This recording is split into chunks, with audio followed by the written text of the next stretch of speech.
Hey everybody, it's Steve. This is my video discussion for the semiotics systems part of our reading. The movie that I would strongly recommend you all see if you get a chance is a documentary that just came out about Mr. Rogers, Fred Rogers from the children's show on PBS. The documentary is called Won't You Be My Neighbor? And the way this works semiotically is absolutely stunning. I blame you, Amanda, for making me understand what this is all about, because once I saw that movie and then I studied what we were talking about in relation to it, it completely changed everything. It was amazing. But what I mean by this, okay, so we have the sign, the signifier, and the signified. You know, the shape it takes when you are associating meaning with something that is not what we normally expect, and still have it be effective. Fred Rogers does this amazingly well, because what he's showing you just by being himself, just by being a soft, gentle, cardigan sweater wearing, sneaker hoarding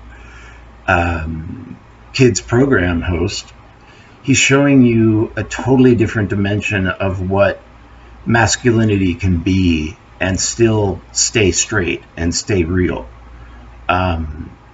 He had a wife, the whole nine,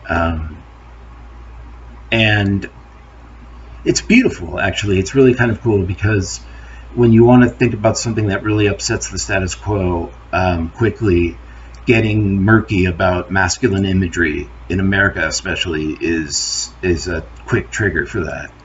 And yet Fred Rogers is here with about the softest profile a man can have, and he was completely iconic, almost saintly in some circles, just with his soft tone, the sweaters, the shoes, the fact that his entire life was spent in the advocacy of taking children seriously and interacting with them as if they were adults rather than children that had to be coddled is radical. Not only for masculine imagery, but for just a wide number of cultural reasons, which you're all aware of. I don't have to go into that part of it, but that would be my pick. Yeah, this movie, Won't You Be My Neighbor? Fred Rogers is the ultimate mess with the status quo sign and signifier of masculinity in America. What a man is, what a man can be, what a man should be. If you would just strictly went by advertising alone in this country, you would get the exact opposite of Fred Rogers. And yet here is a man who has convinced all of us he is the ultimate icon of goodness, wholeheartedness, sincerity, authenticity. Just a beautiful, beautiful human being. Beautiful, beautiful movie too. I don't know how much time you all get to watch documentaries, or even if you're a fan of Mr. Rogers at all, but Won't You Be My Neighbor will completely destroy all of your heartstrings. There's no way of walking out of that movie and not feeling all the feels. It's beautiful, well done movie, beautiful summation of the man's life and what it was like to be him on the inside.